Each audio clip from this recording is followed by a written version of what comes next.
Lavrov relance les tensions. Le Groenland, un nouveau terrain de jeu géopolitique. Dans une déclaration qui risque de faire des vagues, Sergei Lavrov a interpellé Donald Trump sur le Groenland en établissant un parallèle explosif avec la Crimée. Selon le ministre russe des Affaires étrangères, le président américain devrait respecter la volonté des habitants du Groenland. Une phrase lourde de sous-entendu qui renvoie directement à l'argument utilisé par Moscou pour justifier l'annexion de la Crimée en 2014. Bonjour Monsieur Lavrov. Récemment, Donald Trump a refusé d'exclure l'option d'une intervention militaire pour acquérir le Groenland. Quelle est votre analyse de cette déclaration? Quelle serait votre réaction face à une telle prise de position? Et comment envisageriez-vous d'agir si M. Trump mettait cette idée à exécution? Comme je le comprends, certaines initiatives concrètes sont déjà prévues pour être mises en œuvre immédiatement après l'investiture de Donald Trump. Parmi elles, d'après ce que j'ai pu voir, figure le lancement de négociations avec le Danemark concernant l'achat du Groenland. Cette démarche s'inscrit dans la continuité de ce que nous avons observé par le passé, lorsque les États-Unis avaient déjà exprimé un intérêt stratégique pour ce territoire. Dans le même temps, nous avons entendu la déclaration du Premier ministre du Groenland, qui souligne les relations particulières entre les Groenlandais et Copenhague. Il affirme que les habitants du Groenland ne souhaitent ni être danois, ni devenir américains.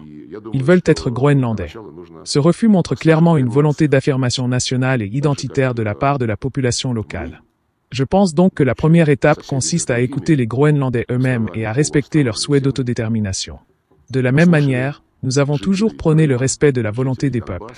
C'est ainsi que nous, en tant que voisins d'autres territoires, avons écouté les habitants de la Crimée, du Donbass et de la Novorossiya pour comprendre leur position vis-à-vis du régime arrivé au pouvoir à la suite d'un coup d'État illégal, un régime qui n'a jamais été accepté par ces populations. Ceci est en totale conformité avec ce dont je parlais précédemment, le droit des nations à l'autodétermination. Ce droit est fondamental et doit être respecté par tous les États, conformément aux principes du droit international. Dans les cas où une nation, faisant partie d'un État plus vaste, estime ne pas s'y sentir à l'aise et souhaite s'autodéterminer, la Charte des Nations Unies précise clairement que cet État ne doit pas s'y opposer ni empêcher ce processus. Il doit être guidé par le respect du choix souverain des peuples. Il ne s'agit pas d'agir comme l'a fait l'Espagne avec la Catalogne ou comme cela se passe avec l'Écosse, où le droit à l'autodétermination est bafoué ou limité par des considérations politiques internes. Si une nation, intégrée à un autre État, exprime la volonté de faire valoir son droit à l'autodétermination, alors le droit international doit être respecté. Je tiens à rappeler que, selon la Charte des Nations Unies et la Déclaration de l'Assemblée générale, le principe fondamental est le respect de l'intégrité territoriale des États dont les gouvernements représentent équitablement l'ensemble de la population vivant sur leur territoire. Si les Groenlandais estiment que Copenhague ne représente pas leurs intérêts, alors le droit à l'autodétermination doit être envisagé. Ce principe a d'ailleurs servi de base juridique au processus de décolonisation des années 1960 et 1970, lorsque les peuples autochtones africains ont réalisé que les puissances coloniales qui les gouvernaient ne représentaient pas leurs intérêts.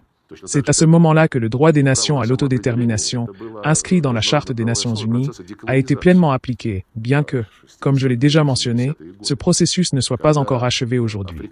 Il reste aujourd'hui dans le monde 17 territoires non autonomes.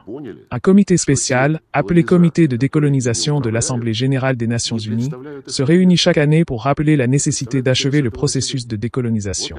De nombreuses résolutions ont été adoptées à ce sujet, notamment concernant l'île de Mayotte, que la France refuse de restituer à l'État des Comores, en dépit des décisions des Nations Unies. Il existe également des questions de décolonisation liées à l'île Maurice, ainsi qu'à d'autres territoires, illustrant le fait que le colonialisme n'a pas complètement disparu. Le droit des nations à l'autodétermination a été reconnu comme un fondement juridique international du processus de décolonisation, y compris pour ces 17 territoires non autonomes. De la même manière, ce même droit a servi de base aux décisions prises par les habitants de la Crimée en 2014, ainsi que par les populations du Donbass et de la Novorossiya en 2022. Tout comme les peuples africains, qui ne reconnaissaient pas les colonisateurs comme représentant leurs intérêts, les habitants de la Crimée, du Donbass et de la Novorossiya ne pouvaient accepter comme leurs représentants ceux qui ont pris le pouvoir en 2014 à la suite d'un coup d'État, notamment des éléments nationalistes extrémistes. Dès leur arrivée au pouvoir, ces forces ont immédiatement annoncé leur intention de supprimer le statut de la langue russe en Ukraine. Et ils ont effectivement mis en place des lois interdisant l'usage du russe, bien avant le début de l'opération militaire spéciale. À l'époque, personne en Occident, pourtant toujours prompt à brandir la défense des droits de l'homme à tout propos, n'a réagi. Personne n'a levé le petit doigt, personne n'a prononcé le moindre mot. Or, la Charte des Nations Unies, dans son article 1er, stipule que les droits de l'homme doivent être respectés sans distinction de race, de sexe, de langue ou de religion. Aujourd'hui, la langue russe est totalement interdite en Ukraine. L'Église orthodoxe canonique ukrainienne a également été interdite. Pourtant, face à ces violations flagrantes de la Charte des Nations Unies, personne ne réagit. L'Occident, qui prétend défendre les droits de l'homme avec une ferveur démesurée, demeure silencieux lorsque l'on détruit la vie quotidienne de populations entières, que l'on cherche à effacer leur histoire et à annihiler leurs traditions. Nous constatons aujourd'hui un deux poids, deux mesures évident dans la manière dont le droit international est appliqué. Lorsqu'il s'agit de défendre certaines minorités, l'Occident se mobilise immédiatement, multiplie les condamnations et adopte des sanctions. Mais lorsque les droits des populations russophones d'Ukraine sont bafoués, lorsque leur langue, leur culture et leur foi sont attaquées, l'Occident reste silencieux. Nous devons donc rester vigilants face à ces incohérences et continuer à défendre le droit international de manière impartiale. Le droit des peuples à l'autodétermination doit être respecté partout et en toutes circonstances, sans sélectivité ni hypocrisie. En fin de compte, la paix et la stabilité mondiale ne pourront être garanties que si les principes fondamentaux du droit international sont appliqués de manière juste et équitable pour toutes les nations. 2014. Mais derrière cette déclaration choc, quels sont les véritables enjeux pour la Russie? Depuis plusieurs années, Donald Trump a exprimé son intérêt pour le Groenland, allant même jusqu'à proposer son rachat au Danemark en 2019. Une initiative qui avait provoqué une levée de boucliers de la part de Copenhague et de l'Union européenne, refusant catégoriquement toute idée de cession.